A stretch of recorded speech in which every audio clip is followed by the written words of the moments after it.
The second that he shouted, "Excuse me, ma'am," she jumped to her feet. She whipped her head towards him and immediately started sprinting directly at him. So you guys know how it is when you start your career, when you're in your early 20s and you're just working so much and you just see your friends less and less often. So this story takes place right in the peak of that. Right as I started getting into the workforce and I was working 6 days a week, I was just working so much that I had no time to really connect with my friends. It was getting to the point where I hadn't seen any of my friends for multiple holidays. And especially in Chicago in the winter, it's really hard to pick yourself up and go and hang out and try to get get-togethers going because it's just miserable outside. But as summer comes around and Labor Day starts coming around, you start itching to see your friends. The winter's in the past and you just want to hang out with your friends. But that Labor Day, I didn't have any plans. It was looking like another lonely holiday for me until I got a text a couple days before. It was just a text from my friend Ben to our group chat, simply saying, "What is everybody doing this weekend?" And I don't know about you guys, but I always wait to see how the group chat replies. I don't love to jump into the group chat right away when a text comes in. I like to feel it out before I let everybody know exactly what I'm doing. Because you never know if that "what are you doing this weekend" text is an invite to help them move from apartment to apartment or something of that nature, or just a side job opportunity to lay concrete or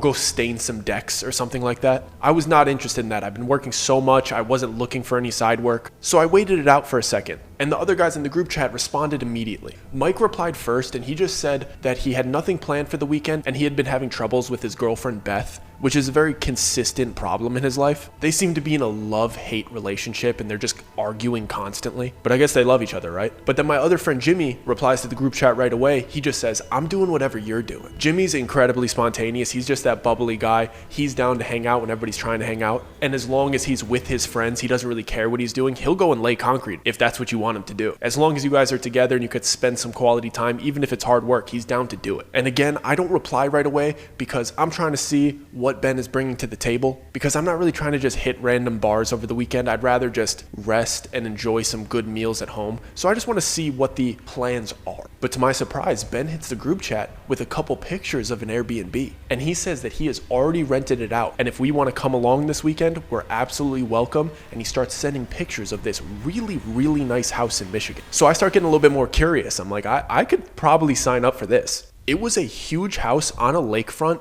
with 4 bedrooms, 3 bathrooms, jet skis out front. It looked like an absolute dream vacation, or a dream weekend trip, because that's what we would be doing. And initially, I'm a little bit skeptical because I don't really like tagging along to family trips. Like, this place is so nice that I'm like, his family probably rented this out. I don't want to be a mooch and hop along on this vacation with him. But then he goes on to explain that he booked it himself. It would just be us, but he couldn't pass up the opportunity to book it because it was such a good deal. He said he would have asked us beforehand to pool money, but he didn't think the opportunity was going to continue to present itself because somebody had canceled very recently and the owner of the house was just trying to fill it up for that weekend because it was a late cancellation. So he had to just book it, and if we decided to come, good on us, but he was going to enjoy the weekend to himself or invite other people because he couldn't miss this opportunity. So I'm just scrolling through these pictures of this house and I can't believe how nice it is. It is massive, it's clean, it's well kept. It's literally a pristine Airbnb on a lake with a bunch of other lake houses on the same thing, but you could tell it's kind of like a private lake. Jimmy and Mike immediately replied just saying that they're in, and then they start egging on the group chat, trying to get me to reply because they know I'm sitting and dwelling on it to see if I actually want to go, because it's about 2 hours away and I really don't like long car rides. But this place was just too nice to pass up, and I just shoot a simple text, "Boys, I'm in." We all spend so much time in the city, so the opportunity to go to a beautiful lake house that's rather secluded and like a little woodsy area, I couldn't pass it up. It's Labor Day weekend. I'm spending it with the boys. I don't even care. And immediately what I thought was going to be a boring weekend where I didn't have any plans just got very exciting because I had to start packing that second because we were driving up the next morning. It's not like it's hard for us to pack up. We're a bunch of regular dudes in our early 20s.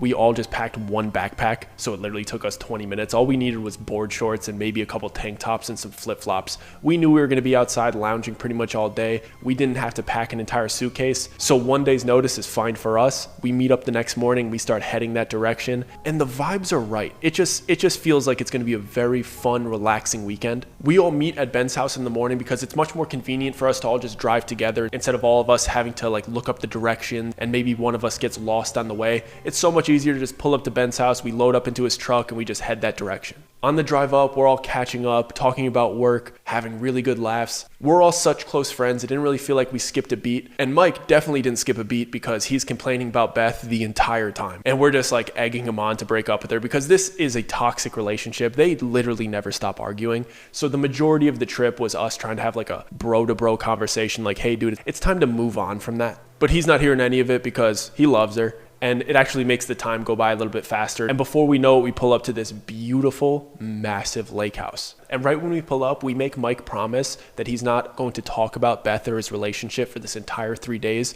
because we're trying to leave our annoying, hardworking lives behind and we're not really trying to hear nagging the entire weekend. And we just plead with him to oblige to these rules. And he's like, fine, it's all good. I'll just text in misery in silence because she's gonna be blowing up my phone this entire weekend because I'm not allowed to have fun if she's not having fun. But he agrees to it and we're all good. So as we pull up and we're looking at this place and we're unpacking the car, I ask Ben again, like, how did you find this place? How did you manage to get this for us? And his reply sounded like an absolute blessing. He just goes, dude, I don't even know. I felt so cooped up that I was just looking for rental houses for us to get away. He's like, I wasn't even planning on getting one. I was kind of just scrolling. You know how people scroll through Zillow and look at dream houses just to kind of live in a fantasy? And he said all of the places he was looking at in his price range were so gross and unkept. And then he refreshed the page one last time and this place showed up at the top. And initially he thought it was a sponsored ad that was just like an upsell to get a nicer place, but it was actually a listing at our price range for this place. And the description basically said,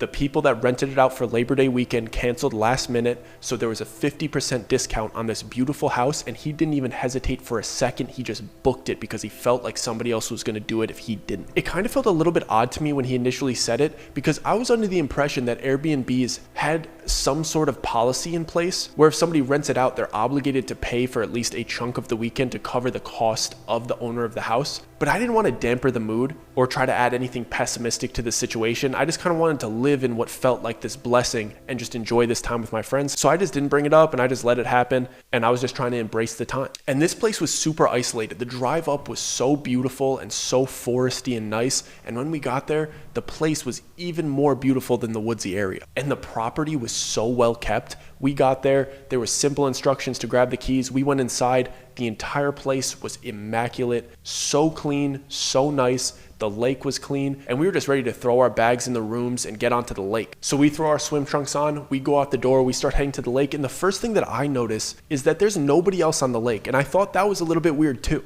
And again, I'm not trying to damper the mood. It just seemed a bit odd that all of these beautiful lake houses weren't being used on Labor Day weekend. But maybe these are just very rich folk and they vacation somewhere else. Maybe this is where they live during the week and during Labor Day weekend they go to an even more beautiful estate. But it was really isolated. But I'm not going to complain because we have this private lake to ourselves. We must have spent 5 hours on the water, swimming, jet skiing, just enjoying the sun to the point where we could barely even walk back to the house because we were so tired. Because mind you, we are used to just working 6 days a week, slaving away to pay our bills. We're not used to this much physical activity. So spending the day in the sun, on the lake swimming, we got tired fast. So we get back to the house, we throw some meat on the grill, we stuff our faces. And when I tell you the vibes were just immaculate, they were immaculate vibes. We were filled with barbecued food, super tasty, exhausted from the water and the sun, and we're ready to start winding down. And the first day was an absolute success. We had spent such little time in the house when we got there because we were so excited about the outdoor activities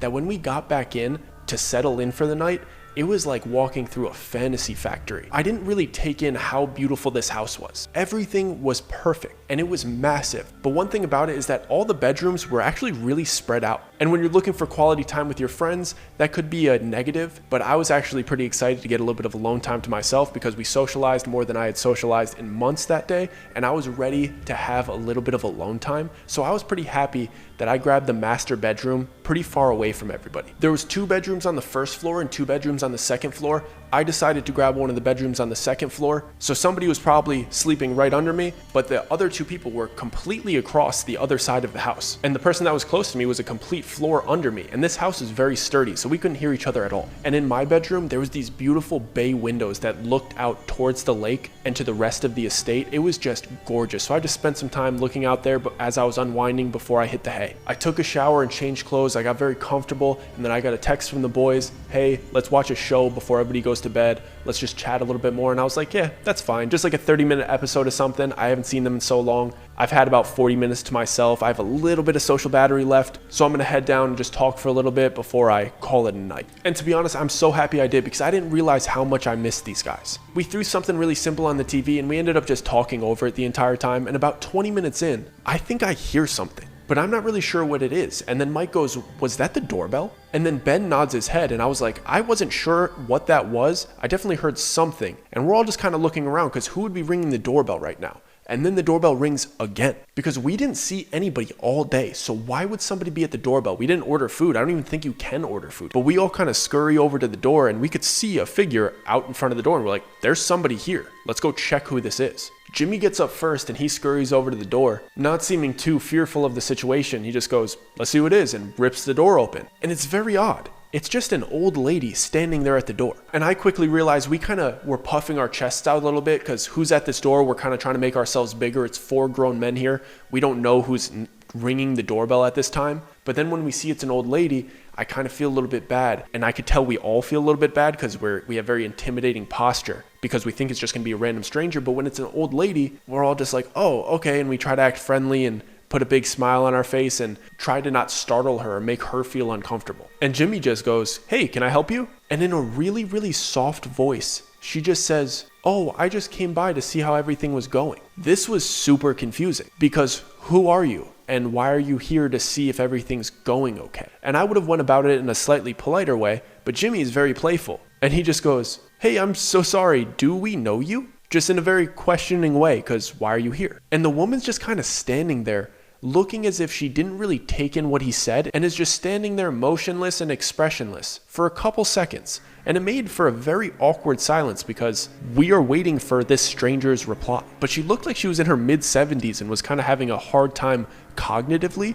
So we try to be patient with her and we wait for her to reply. But then she just replies in the same tone that she used before. I'm the keeper of the inn, silly. That's all she said. I'm the keeper of the inn, silly. And I immediately look at Ben because I'm like, hey, is this the person that was in the profile picture of the Airbnb? If that's the case, we're not being very inviting. We should be very nice to this person because we're in their home. But Ben looks as confused as I am. And he just butts in and says, oh, are you Nancy? Because that was the name of the person that we rented this place from. And again, this lady takes the longest, weirdest pause. And then finally she says, oh, no, Nancy's my daughter. I'm the owner of the property. My name is Constance. Yeah, you heard it right. Constance. I'm so sorry if anybody's named Constance. That is the oldest person name I've ever heard in my life. But then it kind of clicks with us. Constance is the owner of the property and Nancy probably listed it for her because Constance definitely doesn't know how to use Airbnb and she's under the impression that her property is used as an inn and she's the keeper of the inn. So we all kind of feel bad for a second. And she thought it was appropriate to come up and ring the doorbell to see if we were enjoying our stay,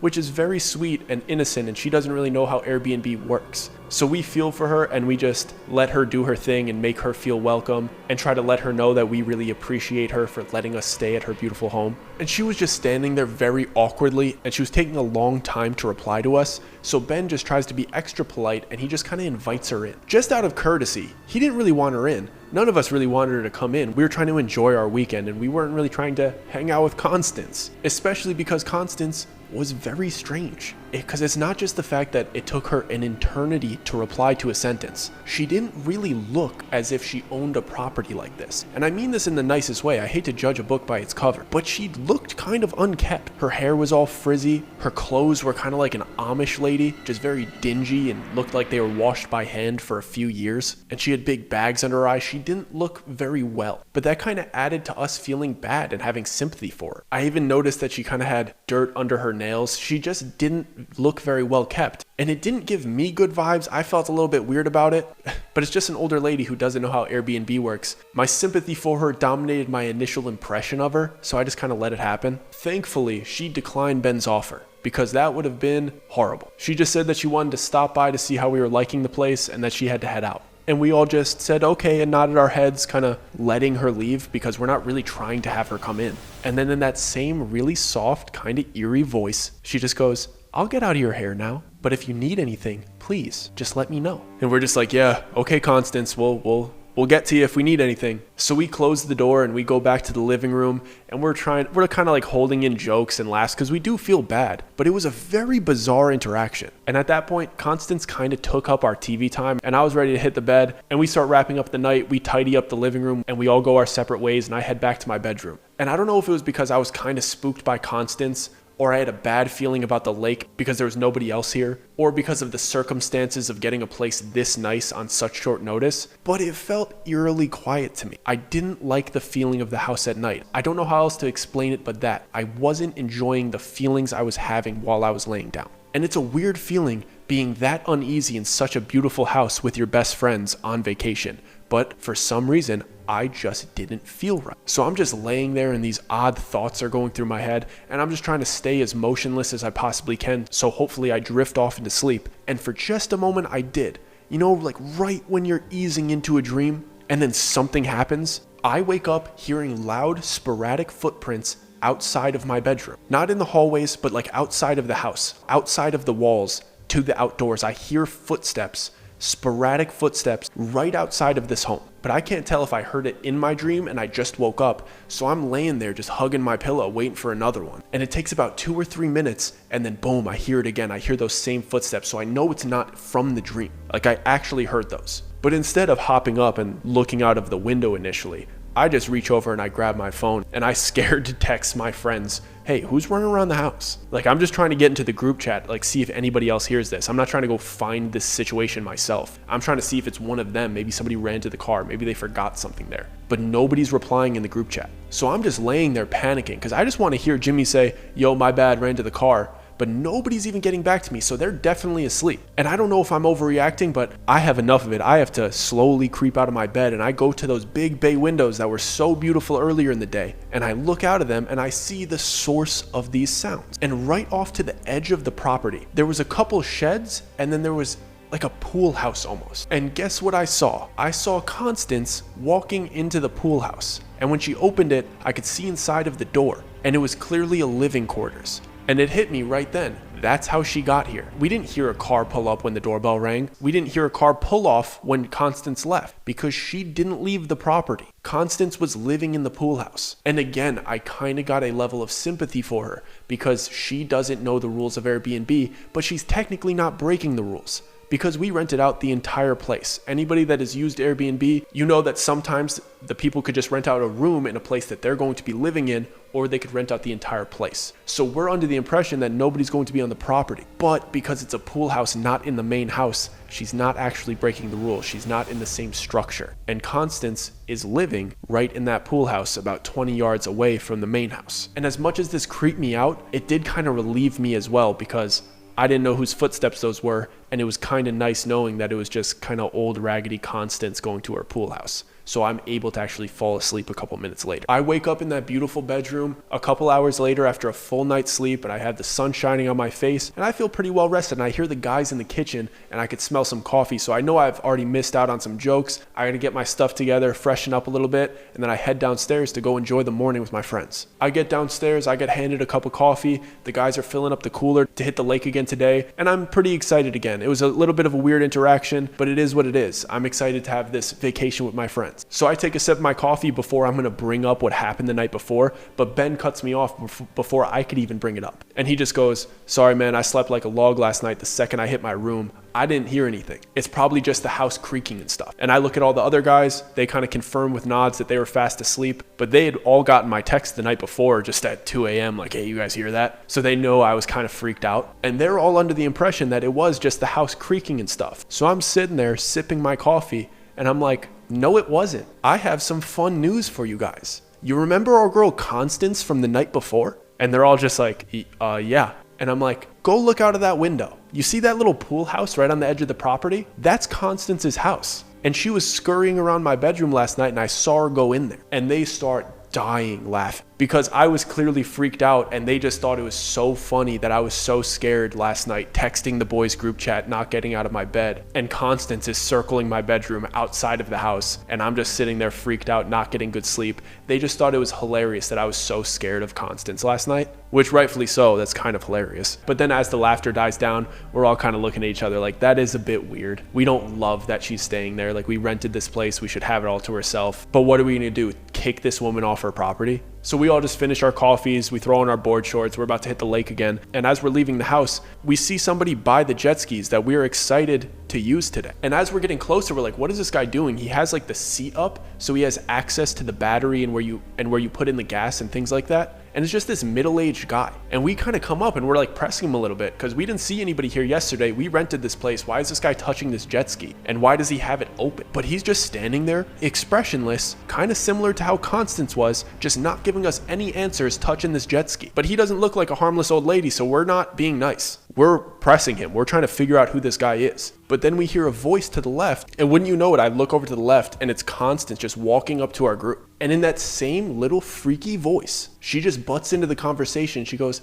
"Oh guys, don't worry, that's just my son. He's just making sure the jet skis are working for you guys." And at this point, it throws us off a little bit because the jet skis were working perfectly fine. There was no issue with them, and we didn't use them too much yesterday. We used them a little bit. There should be no reason for repairs of the jet ski. So I just butt in and I just say, there's nothing wrong with the jet skis. They're totally fine. Can we use them now? And again, there's another moment of silence from Constance and her son, who just can't seem to reply to a sentence within 4 seconds. And by this point, she had walked up next to her son. So they're just standing right next to each other, almost like guarding this jet ski, and he has the top open and they're just standing there looking at us. And this is where it gets really weird. The lake was very breezy that day. The lake was breezy yesterday. It's a breezy lake. It's a nice area. You get nice gusts of wind. But the wind was coming from behind them towards us. And I don't know how else to put this, but a big gust of wind came and it hit the back of them, and you kind of see their hair come forward. And by the time the wind got to us, I could smell them. And when this breeze hits my nose, I swear to you, they smelled horrific. They didn't smell regular bad. It didn't smell like BO. Like these people smelled like a decaying animal. And I know it hits everybody's nose because it literally like pushed me back. Like when I got a whiff of these people, I looked at my friends like, yo, are you guys smelling this? Is it them? But right as we're taking that in, the son finally speaks up in a very similar weird cadence. And he just kind of smacks the lid closed of the jet ski and he goes, well, this one won't turn on. Looks like you guys probably broke it, in a very accusatory manner. And I immediately knew what they were doing. So the vibes I was getting from this were right. Like there was something off with these people. They put this place on discount to get us here, to mess with the jet ski a little bit, to make us pay full. They wanted to get the jet ski to not work, to blame it on us, so they could charge us extra charges after the weekend. So they're playing the long game here. And now I don't really like them, because it's a shady thing to do. If you guys want full price, just say that. Like you don't have to come and fake break a jet ski to try to get money out of us.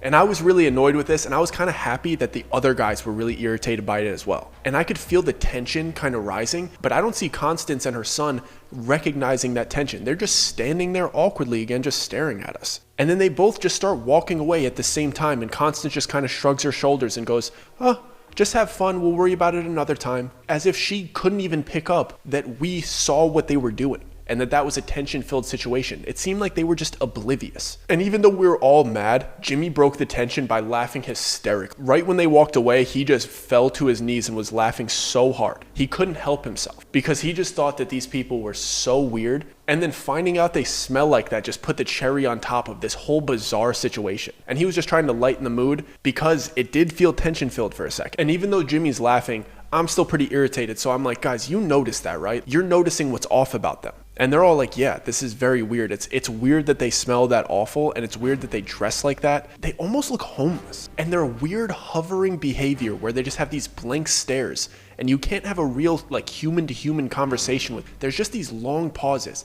It's so bizarre. I just want nothing to do with these people at this point. But they leave and they just kind of disappear. They probably go back to their pool house, and we just all kind of decide that we're going to try our best to have a really good time today. And since the jet skis were broken down because of this guy, we just spent the time on the lake swimming around, messing around on paddle boards and kayaks, grilling, just trying our best to enjoy our weekend. And after another long day in the sun, that we really needed. We were exhausted again, so we head back to the house, we eat dinner, we wash up, and we all decide to get together for a movie night. And as we're all debating on what genre we should watch, Mike's phone starts ringing for a FaceTime. And we all see it, we look at his screen, and we see that it's Beth. And we all look at him and we're like, dude, are you really gonna take that call right now? He had been texting her all day throughout dinner. You could tell that she's just doing her best to ruin his time, and it's kind of working. So he decides to take this FaceTime call, but he's not gonna annoy us with it. I'm just gonna go outside, I'm gonna talk to her, pick whatever movie you guys want. So we just decide on an old World War II movie because we're gonna talk over it anyway. And we're pretty much just talking, watching Mike through the front window, just throwing his hands around, having an argument with Beth. So we settle in to start to watch this movie,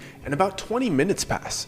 And we're kind of deep into this movie at this point, and Mike still isn't back in. But when we go to check on him, he's not out front anymore. He's not on FaceTime with Beth in front pacing around. And initially we just figured that maybe it got extra heated, he was gonna start yelling, he wanted to walk away from the house so we didn't hear him. So we just wait and wait and wait, and 45 minutes pass. And to be honest, I start to feel a little bit worried. I don't know if the other guys are feeling worried, but with everything weird that's happening, I don't like that Mike just disappeared. I start imagining this is about to be a horror movie and he's the first one gone. And right when I start kind of getting those intrusive thoughts and my mind starts spiraling, he runs in through the front door, kind of freaking out. But not freaking out in a I'm fighting with Beth way, freaking out in a I'm scared way. He slams the door closed, locks it with the deadbolt, and we're asking what's going on? Dude, tell us what's going on. And he looks at us and he goes, dude, well, I was on FaceTime with Beth. We're having a legit argument and she's digging into me, insulting me, how we usually do. But then her face kind of goes blank and she like looks closer into the FaceTime as if she's looking at something on my chest or over my shoulder. And she says, who is that behind you? And then Mike says he looks at his little camera on his FaceTime and he sees two people over his shoulders, and he whips around and he sees that they're circling the car, kind of messing with our car. And they're just messing with our car with him out there. He was yelling and they were just touching our car, trying to open the hood, just messing with it like he wasn't even there. And this is the first time that we all kind of got genuinely scared, because before it was annoyance and we had a little bit of sympathy and pity for them, and then we just got off vibes because they were trying to upcharge us. But now they're messing with our car right in front of Mike. The situation just escalated a little bit. And we're all kind of looking at each other game planning, because messing with their own jet skis is one thing. Messing with our car, this is very intrusive and very weird. And my head goes immediately to the worst scenario. I think these people are crazy and they're trying to trap us here. And as we're all just spitting out our thoughts about the situation, about what we should do, should we go confront these guys, we hear the doorbell ring again. And we see through the glass, it's definitely Constance. So we walk up a little bit apprehensive this time. And we only open the door a crack because we don't know what they're up to. We're very weirded out by them at this point. And right when we crack it open, Constance starts talking. And she just kind of brushes over an apology about her sons touching our car. She just calmly, in a monotone way, says, I'm sorry, my sons really like your truck. I told them not to touch it, but they just couldn't help themselves. And we don't even really reply, because this is weird that she came up to say that. It's weird that she's on the property and she's ringing our doorbell for the second night in a row. So we stand there and we give her a taste of her own medicine and we don't reply. But then she continues talking and she starts asking if she could come in and grab some plates. And she starts explaining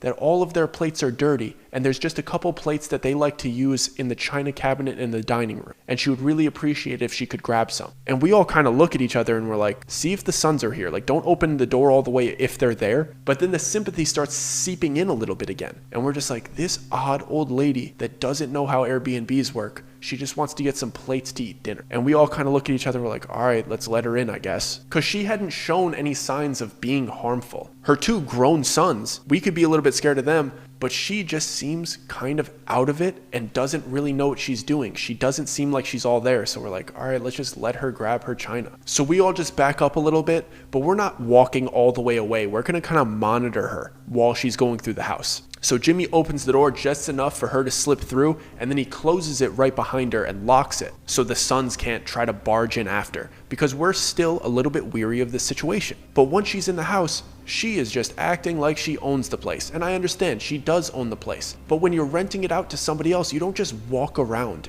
as if it's a regular Wednesday night and you don't have guests here paying for the space. And she's just dragging her feet through the initial hallway, and she takes a little right turn through the dining room, and she's walking directly towards the china that she said she was going to. But she's walking really slowly and she's not saying anything. And again, as she walks by me, I smell this horrible smell. And I'm not trying to make the lady feel bad, but it is abrasive. And then I'm looking her up and down because she's wearing this odd, raggedy Amish clothing. And I look at her feet, and I get it, we're at a lake house and there's this big estate and the grass is plush and the beach has sand. Maybe you don't have to wear shoes, but why are you not wearing shoes outside and then walking through this very beautiful house without shoes? Your feet are probably really dirty from the outside. And she's just walking over the really nice carpet in the dining room. And I'm just staring at this lady's feet because I'm a little bit grossed out. And I notice like a brown sludge on her feet. And I'm like, oh my God, this lady is tracking mud through this house and it's getting all over the carpet on the way to this china. But as she keeps walking, the mud's not slowing down. And I realize that it is not mud because it keeps coming off of her feet.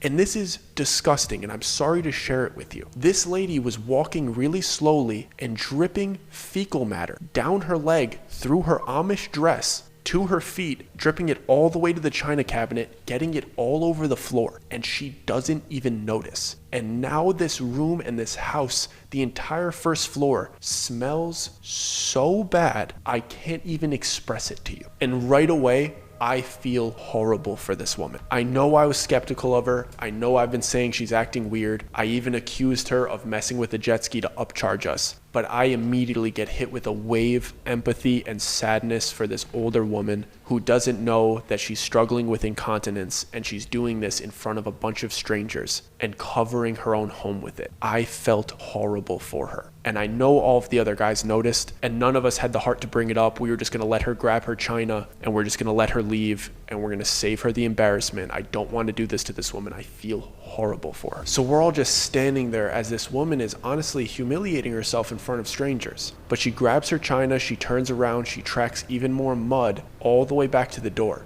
And at this point, we've all backed up quite a bit. We're not saying anything, but we're not really trying to get close to her. And she makes her way to the door and she starts to let herself out. But she opens the door fully wide as she's leaving, and she turns all the way around and just looks at us and does one of those weird long pauses again. And I'm worried that she's going to notice what she did, but she does not notice, and she's just looking at all of us blank-faced. And then she says something that was much different than anything she said previously. Instead of in a light, soft voice like she was using the whole time, she kind of sounded nasty for the first time since we'd met her. And she just said, "Don't bother locking the door tonight. We're getting in here either way." And then she swiftly closed the door and started heading back to the pool house. I hadn't seen her move faster than a sloth this entire time, but after she delivered that line, she closed the door fast and got out of there. And we're all looking at each other like that was a threat. There is something seriously wrong with this woman. And we were able to see her move through the windows towards the pool house. And this lady was moving. And then it clicked to me when I was hearing somebody around the house the night before. And then I saw her kind of slowly walk into the pool house. It didn't make sense to me because I heard fast running. And the way that she moved from that door to the pool house, this old lady was sprinting. And all of us are standing there like, what was that? This lady came up, acted like she just wanted some plates, defecated all over the house, threatened us, and then sprinted back to the pool house. Jimmy immediately deadbolts the door, and we're looking at each other like, what are we going to do? And we start talking immediately like, are we leaving right now? Or do we leave tomorrow morning? Because it's nighttime right now. And then we start worrying because those sons were at our car. We don't know what they did to it or what they've done in this time period where we've been standing here with Constance. So we're kind of freaking out, and it's completely silent for a second, and then I hear that same sound that I heard the night before. But this time, it's coming from above us, and initially I think they're already in the house. So we all sprint up to the second floor, and when we get to the second floor, we're ready for action.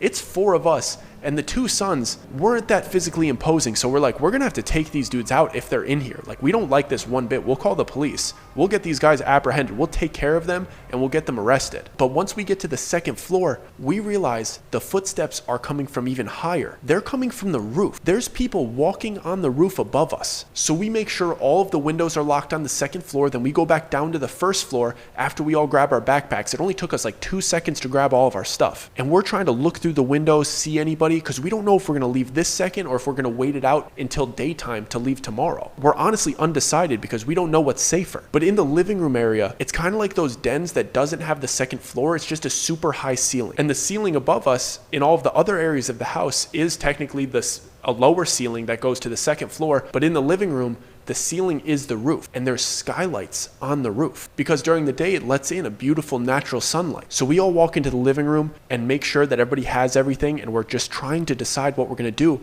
And then we hear walking right above us, and we all look up into the skylight, and we see one of the sons looking down at us through the skylight. So he is on the roof, and he's watching our movements through the skylight in the house. Right then, we look at each other and we decide. He's on the roof right now, so that means that there might only be one guy outside. We could handle that. If it's just Constance and one guy, we could take care of them before he gets down from the roof. So we just throw our backpacks on, we leave the keys in the house, we don't even care. We go out of the front door, we run, we don't really see anybody, we get to the truck, we go in, we start turning it on. Luckily, the truck turns on. Part of me is feeling like this truck is about to blow up. I'm freaking out, but I don't see anybody anywhere. And Mike throws it in reverse, gets onto the main little road that leads us out of this place. But as we're all about to drive away, we look back at the house and we see the freakiest thing that I've ever seen. This beautiful house on a lake, all of the lights on, this gorgeous estate. But then on the roof is two tall sons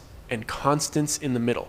This old 70-year-old lady and her two sons standing on the roof of this house. And that's it. We're out of here. And we just peel off and get out of there. We do not even care. We are done with this situation completely. We don't even really look at our phones or anything. We just keep our heads on a swivel for the first 3 miles until we know we're out of there and we're on a main highway. And we're all just trying to wrap our heads around what happened. Ben is on his phone trying to report the Airbnb page, but he can't even find it. The listing is already taken down. And we're just freaked out about the whole situation. What just happened here? But it was only a couple hours of a drive. We couldn't really figure anything out. We didn't have too good of cellular service on the way there. We didn't feel like it was necessary to call the police yet because nothing really happened. They were just kind of at the front door, then on the roof. They could probably justify it. We didn't know what we were going to say to the police. So we just decided to drive all the way home, go to Ben's house and try to regroup and make a game plan there. We're just happy that we're out of there. And remember, it's late at night, so we basically just go back to Ben's house. We don't come up with a good plan that night. We just decide to go to sleep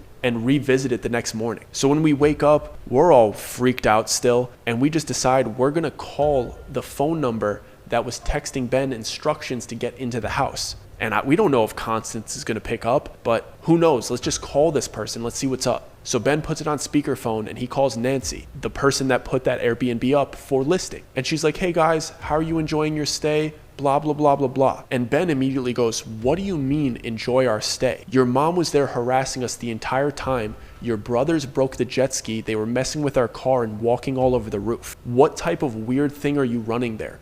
That's not how you run an Airbnb. And he's just reaming this lady over the phone. And she's not replying for a second. And we think, oh, she's just one of them. She just doesn't know what to say. But once Ben stops accusing her of all of these things, she just goes, I can't believe you just said that. And we're like, what is she talking about? And then she says, I thought the person that canceled on me this weekend was lying. I thought that they were just trying to get out of paying me. And this took us a little bit off guard because she seems to be aware of this situation. So we ask her some follow-up questions. What are you talking about? And she says, the people that canceled on me said the exact same thing. You said her name was Constance, right? You said that there was two sons there with her. I thought that they were lying. I thought they were making up something to get out of paying me, to not have to pay me the deposit for the weekend for canceling late. I can't believe you're telling me the exact same story. Who's at my house? And Ben isn't fully convinced, and he goes, your mom and your brothers are at your house. Can you figure that out? They're living in the pool house. Do you think that's okay? And she says, my mother's not named Constance. She doesn't stay at the pool house, and I am an only child.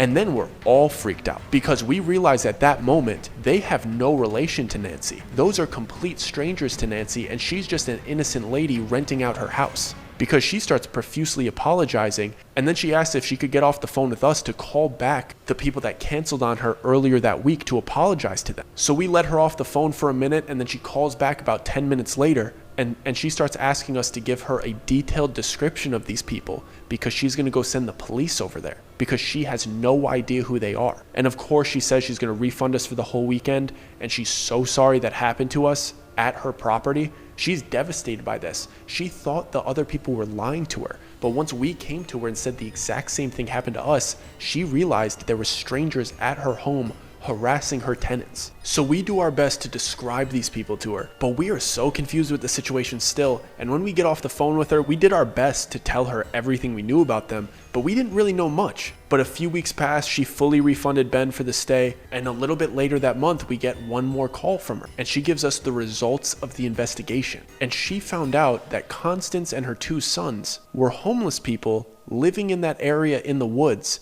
and they had different living spots in all of the estates on that lake where they would stay while the families were out of town. So they knew that the house that we stayed in, nobody ever went into the pool house because the owner used it as storage and it was locked to any Airbnb users. So they would stay in that pool house when nobody was there. And when they got sick of that pool house, they would move to one of the other estates because they would watch these families in their routines. And they would just rotate houses and estates and sheds and anything that they had access to in this general area. And they were just completely homeless, going from beautiful house to beautiful house, having zero social skills, harassing anybody who was messing up their setup in these beautiful estates. So when people would come and rent an Airbnb, they wanted to scare them off, and they had been doing this for months. But nobody believed them because the Airbnb people assumed it was people just trying to get a refund from having this weird, fantastical story. And it was especially effective because Constance was a harmless-looking old lady, and she would play up these things saying, "I'm Nancy's mother." She would work her way around these conversations so people wouldn't know how to approach it, and they got away with it for months. And when the police finally found them, they found all of these spots that they would stay at, and they would rotate, and they would just live in these estates, in these sheds, in these outhouses. And the only thing the police could do is relocate them to a different homeless shelter. And that's the last time I used an Airbnb, and the last time I ever saw Constance. Guys, your support recently has been crazy, and I want to make a promise to you. You keep liking, subscribing, hitting that notification bell, letting me know in the comments that you enjoy the content. I'm going to continue to deliver the content multiple times a week. So if you keep up the support that you've been giving me recently, I will keep up the content. I love you guys. Enjoy the show. So when I was about 18 or 19, right after high school, I moved to Southern California for a little bit. And while I was living there, to keep myself afloat, I worked at Dick's Sporting Goods. And during my time working at Dick's Sporting Goods, I met this one really cool kid named Javi. So me and Javi worked in the shoe department at Dick's Sporting Goods. We worked in the back section where we would just go get the sizes for people that were trying on shoes. So we spent a ton of time together. And let me tell you, working at Dick's Sporting Goods in the back section, in the shoe section, is an extremely easy job. It takes almost zero mental awareness or any type of decision-making skills. It is one of the chillest jobs for somebody who's about 18, 19. I actually loved that job. So since we weren't using any of our mental capacity, me and Javi had all of the bandwidth to talk to each other all the time, just about stories and jokes and current events, and we actually built a pretty good friendship. Such a good friendship that it wasn't actually just a work friendship. We actually started hanging out outside of work. And everybody who knows, when you just have work friends, usually you don't see them outside of work. You're just like, that's my good work buddy, but that's where it ends. They're just a work buddy. But me and Javi elevated out of that. That kid's my boy. I like him. So eventually, after a few months of working together and chilling outside of work, he invited me to a barbecue at his house. And of course, I said yes because he had bragged relentlessly for months about his mom and dad's cooking. So I had to get a little taste of that. So just to give you a little bit of backstory on Javi, he's a third-generation Mexican-American. He actually happens to be very, very American. This was because he was born here. He was born in America. His parents were born here too, but their parents fresh out of Mexico, and they had a much richer Mexican culture bred into them. His parents spoke Spanish all the time, and Javi actually didn't really speak Spanish. He understood it completely because obviously his parents only talked in Spanish, so he was able to understand what everybody was saying, but he wasn't very good at communicating himself in Spanish. He just always had a really hard time speaking it because the schools that he went to, everybody spoke English, and all the TV that he watched was in English. He was just used to communicating in English. And his parents would even give him a really hard time about this because they would say things like, "You're not going to pass it along to your kids, you need to practice so they'll be able to speak Spanish too,"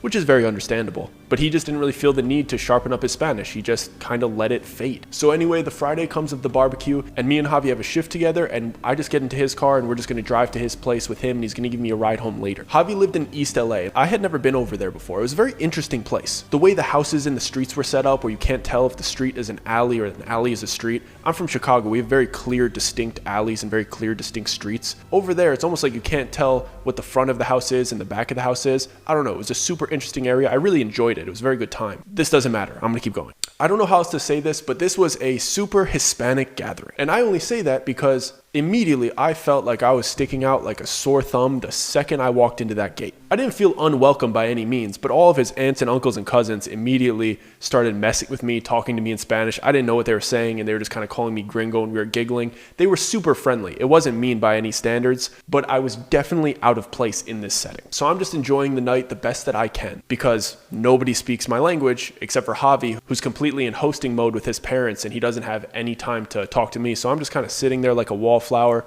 enjoying this big Hispanic family, having a beautiful time, enjoying the amazing food. That food was fantastic. Thank you, Javi's mom and dad. It was great. I loved it. But anyway, we finished dinner and we finished watching a Dodgers game that everybody was way too invested in.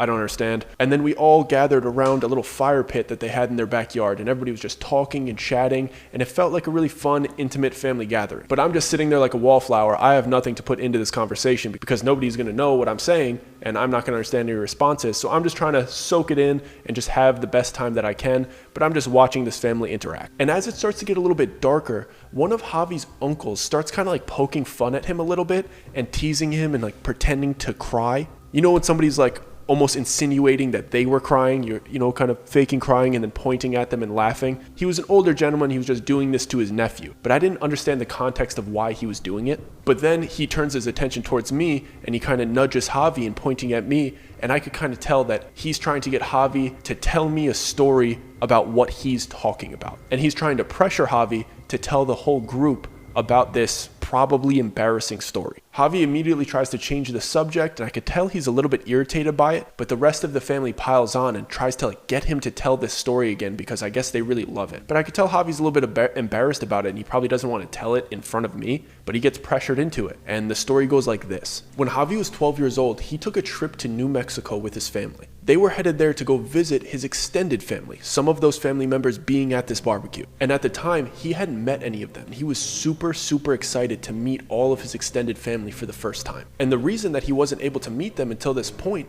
is because this extended family had just recently crossed the border and settled in New Mexico. So his parents were so excited to see their relatives that they hadn't seen in years. So they drive from LA to New Mexico, and the entire way there, Javi is beaming with excitement to meet all of his new cousins. He didn't really have any cousins over there in LA, so he was about to meet his family. He was so pumped. But the second he got there, within the first 10 minutes, his excitement started to dwindle. Because even then, he was having a hard time speaking Spanish. It was already fading at that age because he was in school with a bunch of kids that didn't speak it. So his ability to speak Spanish was just fading radically. So when he got there, he wasn't really able to connect with any of these people because they didn't speak a lick of English. So all of the excitement that he had to meet these new cousins was just disappearing second by second because they started teasing him about it. The same way his parents would give him a hard time about it, his uncles and his aunts and his cousins just were like brushing him off, calling him a gringo, making fun of the fact that he can't communicate with them. So immediately he feels embarrassed and he feels completely excluded from this entire family event. And Javi was a really nice guy. He was like a gentle soul. He didn't like being the butt of a joke, and he would never make anybody else the butt of a joke. He was just a pleasant guy, and he didn't really like being teased. He just liked having a good time and everybody being nice to each other. So this really affected him. And they just kept relentlessly teasing him throughout the entire first day until he didn't know what to do but to separate himself from the situation. The only thing he wanted to do was isolate himself and just get through this trip. He had completely given up on connecting with his family. So for the week that they were there, he would find solitude at the local park just a block away from the relative's house. It was a really nice park. It had nice fields, nice playgrounds, other kids there that wouldn't tease him, that he was having a good time with, and a really cool river that ran through the park. So he started spending his entire days there. He was just pretty much avoiding his family. He would eat some meals with them, but the second that he was done, he would head back to the park, try to make some new friends, and he was actually starting to really enjoy this trip because of it. And his favorite part about this park was this river that ran through it. It was actually called Rio Grande, and he really enjoyed walking the edges of it and just exploring the rocks and the little fish that were inside of it and throwing stones and sticks into it. He just enjoyed being by this flowing river. He found a lot of comfort in it, and he did this routine every single day. He did it all the way up until the last day where his parents were giving him a hard time again for avoiding the whole family, and they kind of forced him to stay at the house the last day. But his cousins and stuff just wouldn't stop teasing him. They were just relentless about it. And it got to the point where he just bursted out crying and was just really upset and ran out of the house. because he couldn't handle it anymore. He was there for a week and he just felt so neglected and teased and made fun of, and he just felt like the butt of the joke for a week. So he just had an emotional outburst and sprinted out of the house and went to the park. That was the only place that gave him comfort. And nobody chased him because they just thought it was a little tantrum. It wasn't even dark out yet. He had been spending all the days at the park anyway, so nobody was trying to follow him. They were just going to let him cool down and wander back himself. But Javi was really upset this time and he didn't want to go back right away. So he really just spent a few hours at the park. He didn't want to go back to the house until he felt like everybody left all of the common areas and maybe even went to sleep, and he was willing to stay at the park until it was nighttime just to wait his family out so they could go back home the next day and he wouldn't have to talk to them anymore. And the sun started to go down and he was planning on heading back within the hour. And he just thought to himself that he was going to go sit by the river for a little bit and just wait it out a little bit longer, especially because it was going to be the last time he was able to spend time by the river. But then he mentioned that he hadn't spent any time at this park after dark. And he said something just felt a little bit off. The whole park just felt a little bit different when the sunlight was gone. And he said as he was walking around, it almost looked unrecognizable. He knew it was the exact same park. It had to have been. He'd spent the entire week there. But there was something about the sun being down that just made it feel so foreign to him. But he was so overwhelmed with emotion that he just kept walking towards the river. He didn't care that he was a little bit creeped out about being at the park after dark. He said it was one of those times where you could feel like you were in a little bit of danger, but you were willing to sit in it because you being in danger was almost a punishment to your parents and family because they're the ones that forced you to do this. Like if something bad happens to me right now, it's their fault and it's worth it for me to stay. And I actually related to this a little bit, but I had never thought about putting it that way. And he said as he was getting closer to the river, as he was walking up, he started to hear a little faint whimper, but he had no idea where it was coming from. But as he started getting closer, just step after step, he could start to see a little figure right at the edge of the river. And he got up to about 20 feet away from it, and he could see from the side that it was a woman on her knees with her face towards the river, just in the fetal position, on her knees with her forehead almost near the water,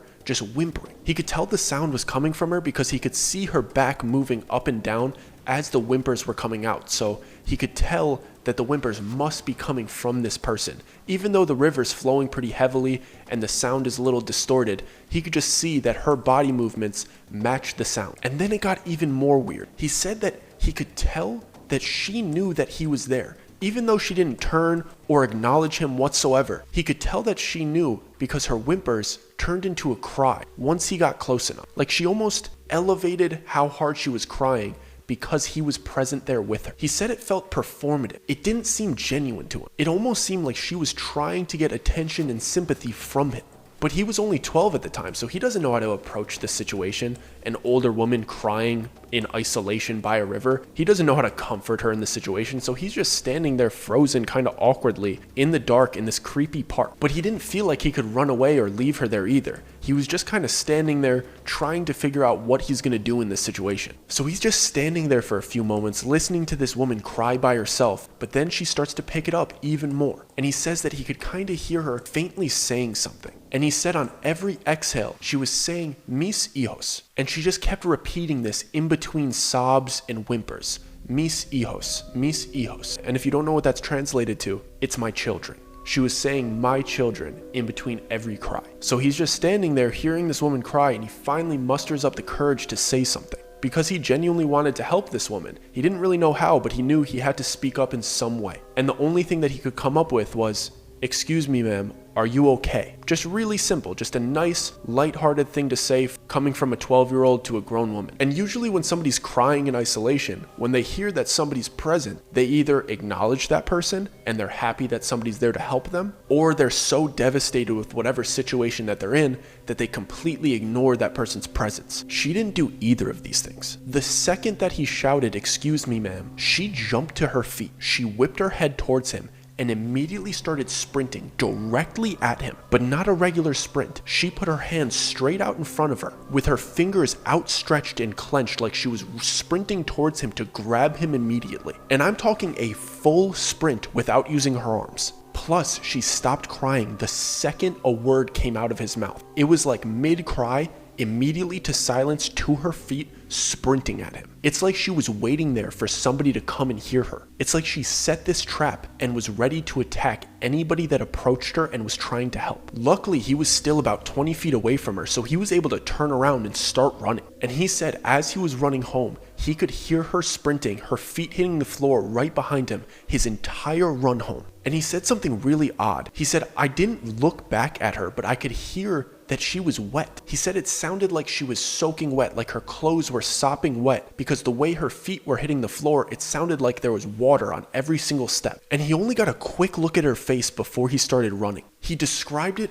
as pruny, almost like when you leave your fingers in water for too long. He said the skin on her cheeks and forehead and nose and chin were pruny, as if her skin was waterlogged. He said that she had deep black eyes behind her pruny skin, but the worst part about her was her jaw. It looked like she had no teeth and her jaw was just flimsy, as if it was dislocated and it was just swaying with every step that she took in her sprint. Like it was just completely limp, and when she was running, it was just moving freely. And the second he saw that, obviously he started sprinting, and he made it all the way home, hearing this woman sprinting behind him the entire way. And when he rushed in through the front door, he was hysterical. And unfortunately, his entire family was still in the common area. He didn't really want to see anybody. He just wanted to see his family, but he was so scared that he couldn't hold it in, and he was hysterically screaming and crying about what just happened to him. And he's trying to explain to his relatives what happened and who was chasing him, but they're not really understanding him because they don't really understand English. And his parents were in the backyard, so he's hysterically crying for about 30 seconds until his parents get called in.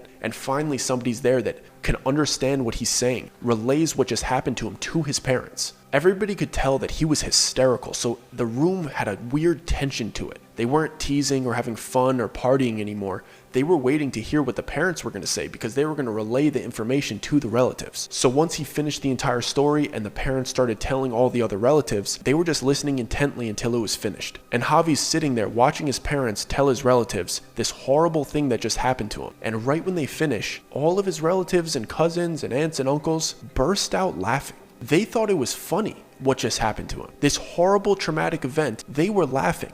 And he couldn't understand why. He already didn't like these people because the way that they'd been treating him. So this was his last straw, and he snapped and he started yelling at them and cussing them out with all the words that a 12-year-old knows. And they all could tell that they actually really hurt his feelings this time, and he was really done with it. He was just screaming at his relatives about how angry he was and how much he didn't like them. But he could kind of tell that they all had a little bit more respect for him now that he stood up for himself. And they all just kind of sat there in silence, and they looked a little bit ashamed for a second. But finally, one of his older cousins spoke up. And she just started saying that he doesn't have to worry. He shouldn't worry about that. He's going to be okay. And he snapped back at her right away because he's like, are you even listening? Do you hear what I just told you? This woman might be here. She just chased me. There's like a dangerous person around here. Stop telling me it's going to be okay. I just saw this happen. But the older cousin just calmly cut him off, and she just said, that wasn't a woman, that was La Llorona. Then she goes on to say, we should have told you not to go to the river after dark. And he's taken back by this a little bit because she's acting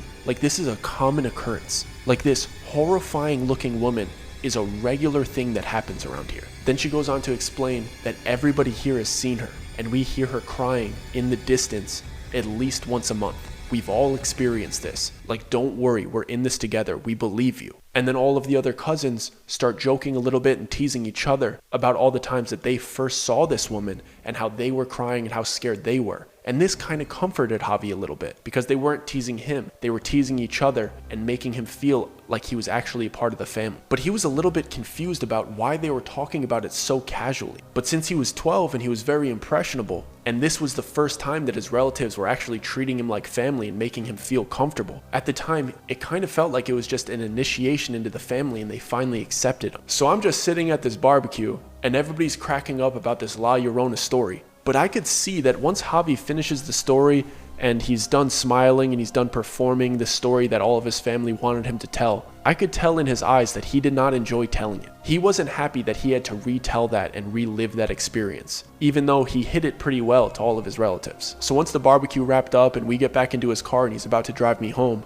I just kind of re-bring it up. I try to be a supportive friend. And I basically just say like, hey dude, are you okay? You didn't really seem to enjoy that. And Javi looked at me dead serious and he just said, no, I'm not okay. I hate when they bring that up. And immediately I go full friend mode and I'm just like, hey dude, you don't have to be embarrassed about it. Like, it was a good story. I cried a bunch when I was 12 too over stuff that was half as traumatic. Like, you don't have to be embarrassed about telling that in front of me. But he cut me off and he goes, dude, it's not about that. And then he asked if he could tell me something without me thinking that he was crazy. And I just said, sure dude, don't worry about it. Go ahead, tell me. And he took a deep breath and he just said, I haven't been able to go near bodies of water since that day. And I immediately felt so bad because I just watched my friend have to retell and relive this horrific story that happened to him that he's still traumatized to this day about. Like, I could see in his face that it still disturbs him. So again, I just try to tell him like, yo, it's all good. Like, I understand. Like, I got my own traumas. Like, you don't have to be embarrassed about being scared of water. I just try to make him feel as comfortable as possible in this situation so he doesn't get a weird feeling like I'm gonna look at him different because of this. But he cuts me off again and he says, no dude, you don't get it. And I'll never forget this. He said, I see her at the edge of every river, every lake, and by the ocean. No matter where I go, she is waiting for me by the water, waiting for me to come back.